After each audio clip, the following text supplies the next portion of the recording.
Hi everyone, welcome back to my craft room. If you're new to my craft room, then welcome. Today I am working on this little vase here. You've probably seen these at the Dollar Tree. They have these most of the time. I like these because they look like a little lantern. But I wanted to make something small here, and you could do this up for Valentine's Day, but I'm going to do it up kind of Valentine-y, but it can be used any time of the year, which is my favorite kind of thing to make. Let me sit down here. So I'm going to actually paint this. I'm going to paint it, I don't want it white, so I'm going to use this home decor chalk paint. It's FolkArt, and in the color Sheepskin. So it's kind of like an antique white, if you will. It's really pretty. And then I'm going to add some of this burlap and ribbon to this vase, and this is from Dollar Tree. That is the number of these. I love these. I get these every time I see them, because it's just really pretty. So I'm going to use some of that on here, and also one of these new cutout hearts that I found at Dollar Tree. Now these come in a 6-pack, and you get 2 of each. You get one with this one here that has like the flower in it, and then this one here has like a butterfly design in there, and then this one has some really cute little birds in there. So I'm going to just use the one that has just the flowers in it for this one. And this is the package. Somebody had asked me for the number of these. Sorry I never got back to you, but if you happen to be watching, here is the number for these cutouts. I'm hoping to find more of these heart ones because this was the only pack that I found. So when I go this week, I'm going to look for some more of those. So anyway, that's pretty much all I'm going to use. And then for the flowers in there, I found these dried flowers. I love these. I thought this would be perfect for Valentine's Day with the little red in it. It has the white flower. And I'm also going to add some of these just white ones with the white branches and things in here too, just to fill it in a little bit. Now they had all different colors of these. They had those. They had black. And you could just change these up for whatever you wanted to change it for. They have black ones and blue ones, and they have green ones, and I think that was all the colors that I found. But these are really cool, so I wanted to make something to put some of these in. So the first thing I'm going to do is paint the vase. I've already cleaned this off, and it's already got some glitter on it that's been left over in this craft room. No matter how much I've cleaned and vacuumed, I still find glitter after the holidays. I'm going to use one of my little plastic trays from Dollar Tree, and we're just going to sponge this on. I like to sponge better than a paintbrush because you don't end up with the streaks on it like you do when you brush it on. And it has just a little bit of a texture to it when it's done. So I'm going to just try to, I'm not going to go all the way around the bottom. Let me get a piece of scrap paper here before I mess up my nice new poster board that I put on here.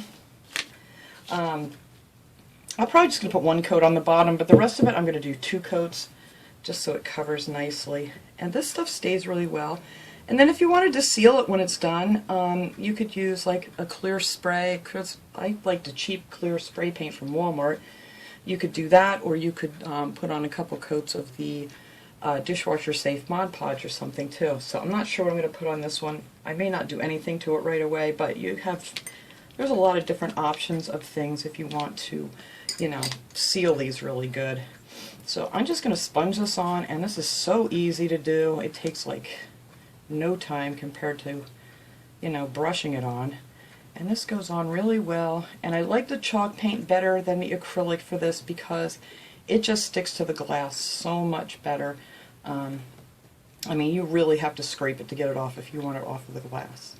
So that's why I always like to use the chalk paint. And you can use any kind of chalk paint. There's the Waverly chalk paint too, you know, a lot of people like, which I did finally get some of that. And I haven't tried it yet because I want to use up this stuff first. But I think that's going to be a really pretty color. But yeah, so I'm just going to go ahead, I'm just going to finish sponging this thing all the way around, all the way up to the top. Whoops. And then when it dries, I'll go back and I'll do a coat on the bottom, but I'm not too worried about the bottom. So that is it for that part. And this is really an easy project, which is, you know, my favorites. Is nice and easy project that'll hopefully come out really beautiful and have something nice to sit around your house and just kind of perk it up here for the rest of this winter. Alright, so that is it. That's all I'm going to do. I'm just going to go up to the top here. I'm not really going to go over the top, just to that lip there, and sponge that in there real good. And that's that. So I'm just going to let this dry. I'll finish this up here in a second.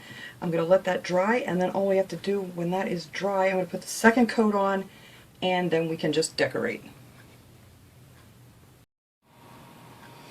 Alright, this is nice and dry. I did the 2 coats, and then I also took this outside and I sprayed it with some of this clear satin enamel. Like I said, you could use the dishwasher safe Mod Podge. You can use a cheaper brand. I actually got this online because I wasn't getting out to the store there for a while.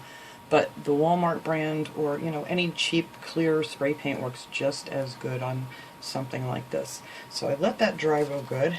And don't forget about the bottom, which I did. So when I brought it in, I actually just painted on some dishwasher safe Mod Podge on the bottom because I forgot to turn it over and spray it, and it's cold outside. So you can spray paint outside when it's cold, as long as it's above freezing, as long as after you spray it, you bring it in the house. So that is what I did. I took it outside and froze my knuckles off and sprayed it, and then I brought it back in the house. And I also used this little mat from Dollar Tree. It's actually a pot holder, a silicone pot holder, and I put that on here to spray paint it because it won't stick. And then, as you can see, the spray paint won't even stick to the silicone, so when I'm done here, I'm just going to throw this in my sink and wash it off, and it'll be ready to go too. I also use these underneath my glue gun because the glue just falls right off of it. So anyway, that is what I did for this. I like the way this turned out. It kind of has like a pottery effect to it. When you sponge it like that, you don't have any streaks, you just have like a little bit of texture to it, and I really like that. So I cut a piece of this wired ribbon is what I'm trying to say here, and I decided I don't want the wire in it, which is really simple to remove. I don't know if you guys have ever done this or seen it or whatever, but you just pull the wire out and you can just really literally just pull out the wire, and then you'll have just a regular piece of ribbon. I mean, you could do this for any kind of project, and then it's much easier to work with. So it just wasn't laying quite right with the wire. So now I'm just going to glue this piece that I cut right here and try to get it nice and even. I need one of my little finger protectors here. But I'm going to just glue this one side down. Now hot glue doesn't stick real well to glass, but when we pull the other piece over top of it, it's going to stick really good to each other. So that is the good part about that. So let me make sure I get this right where I want it here. And we'll see here. Yeah, I think that's good right there. So make sure that's glued down. I'm just going to pull this piece around here. Make sure it looks good all the way around. And I think I need to trim that end off just a little bit. I'll see if I can do this with my finger protector on. It's a little uneven. There we go. I think that'll be better. Well, let's make sure we're not cutting this too short.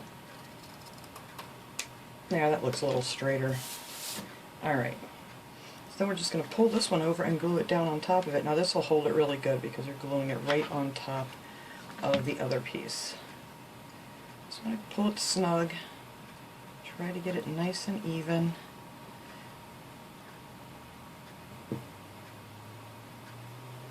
And there, and that's that.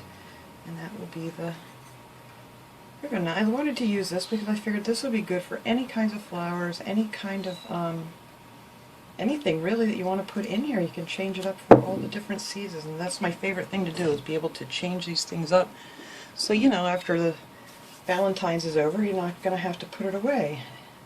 And now this piece I'm going to put right here over the seam, so you're really not going to see that at all. And now you could paint these if you wanted to. It has pretty flowers in there and stuff, but I'm just going to leave this a nice neutral color here, and I think that will work out great. And just change up the color with the flowers to really make it pop out. So I'm just going to put a little glue on here. I don't want too much because I don't want it to show through too much. So let's see. I'll get it right over that seam there. And I think that will work. There you go. The seam is gone. I think that's really pretty. I absolutely love these cutouts from Dollar Tree. I hope I find more when I go out this week. more of the hearts especially. I only use, you could put more on here if you wanted to, but I have another project in mind that I want to do with these hearts, so I only used the one. And then that's that. And then we just need our flowers. I should have done this before. Excuse the crinkle noise.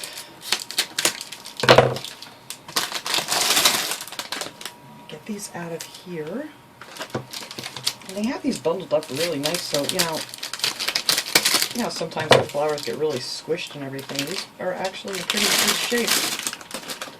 So there we go. And I'm going to cut these off too because I kind of want to mix these up a little. You could just leave it like that and put in one if you wanted to. But I want to mix these colors just a little bit. Oh, easier said than done here. They really got these together good. There we go. So there's that one. See, they're not quite as pretty when they're all apart.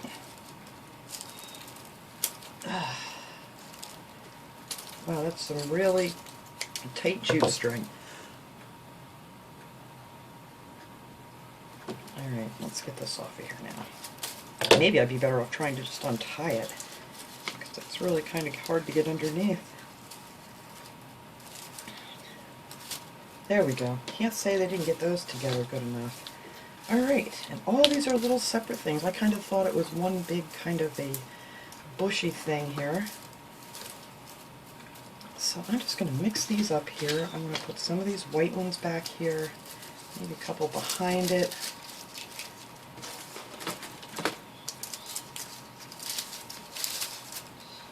Not too much of the white, because I really want this to stand out with the red just for Valentine's Day. And then we have our little berry things here with the flowers. And then we have this other really pretty white flower. These are very brittle. They're really cool looking. Alright, let me stick these down in here and see. I'll take this off the tripod here in a second and I'll get a nice shot of how this turned out. And I think that's going to be really cute. So I am going to stick some more of these back in here just to fill up a little space so we don't wobble around so much. Alright, so I'm going to mess around with these flowers just a little bit, and then I will take this camera off my tripod here and give you a nice shot of this of how it turned out. Alright everyone, there it is, all finished. I really like this. I think this is going to be pretty to have out for Valentine's Day, and then after that you can just change it up to any flowers you want. I mean, you don't have to use these dried flowers at all. You can put whatever you like in there, but they are pretty cool. What I did do on the bottom, because they were just a little bit too low, is I took a bunch of these, it's just a piece of floral foam, and I broke it into little pieces, and I threw a bunch of them down in the bottom, just to raise the flowers up just a little bit, because they were just a little too low. So you could put anything down on the bottom. You could even just stuff some tissues or paper towel down there to hold it up if you don't have any floral foam. But I really like the way this turned out. I love this heart. I think that is so pretty. And like I said, you could make this any color you want. You could paint your little heart and then just change this up, you know, for any season. So thanks so much for watching, everybody. I hope you enjoyed this little project. I love these little fun, easy projects to do. And I will see you guys all next time. Have a great day, everyone.